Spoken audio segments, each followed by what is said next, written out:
and this week I want to open up about my own beliefs. On my last video, I had received a comment about my beliefs, but I haven't really discussed them in depth, so I feel like it's time.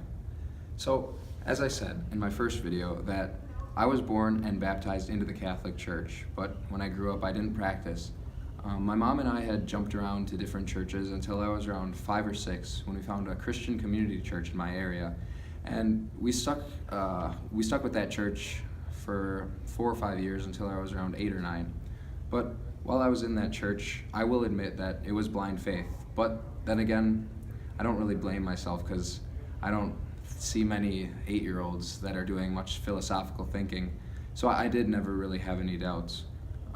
The reason we stopped going was because when I was around 8 or 9, I had things coming into my life like video games and favorite TV shows, things that prevented me from wanting to wake up at 8 o'clock on a Sunday morning. I just wanted to do other things, and I can still remember my mom asking if I was really going to put Xbox in front of God, and now I reluctantly say that at that point in my life I did want to put things like that in front of church and God.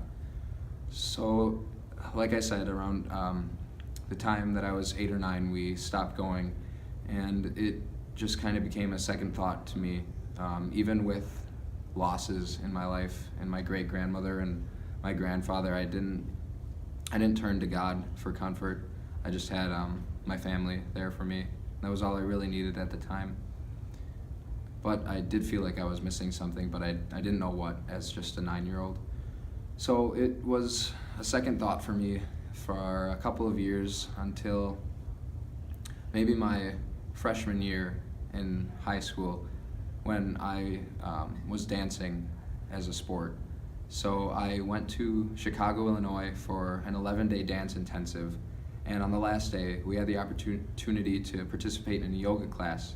And one of the last things in that yoga class was the corpse pose, where you just relax everything and lay down on the floor pretty much. And that's probably everyone's favorite pose in a yoga class. But as the yoga instructor walked around, they placed a stone, I think it was tiger's eye, on each of our foreheads.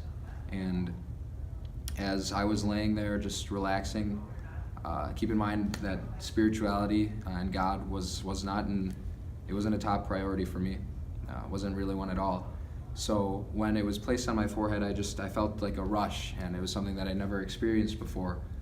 So I was wondering what that was. So when I returned to my hometown, I was just a little curious about that. I had talked to my mom about it, and then we found this little spiritual crystal store in town. So I made my first visit there, and I had told the owner about my experience, and they had told me that it was some kind of a spiritual awakening almost, but I was intrigued at that point, just because they felt so confident in their answer, that I kept returning to that store, and my beliefs were that I was on some great spiritual path. I think I was looking for like a greater purpose in my life, and I started asking more questions, like what is that purpose? And then things, I guess I would consider that in the New Age movement, things like that don't really answer any ontological questions of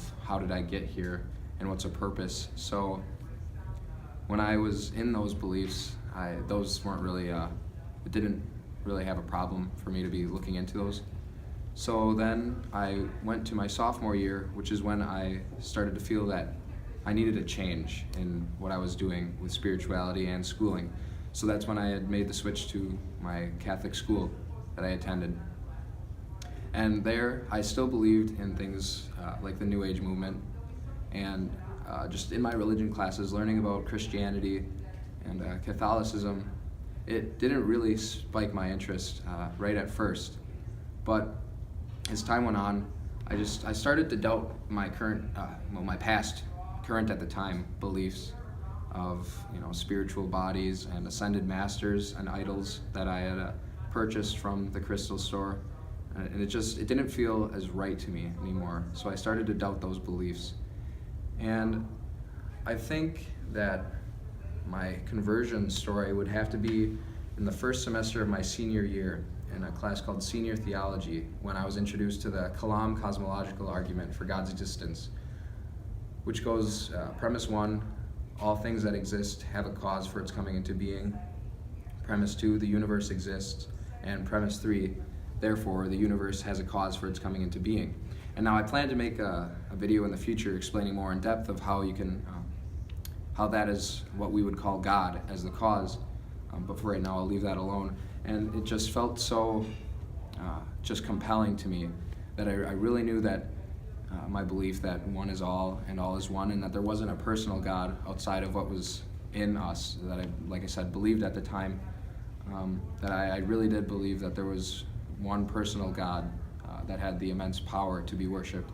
And now, in the time of my channel, I don't want to be talking or arguing for Christianity as much as I do want to just talk about theism and monotheism at this point.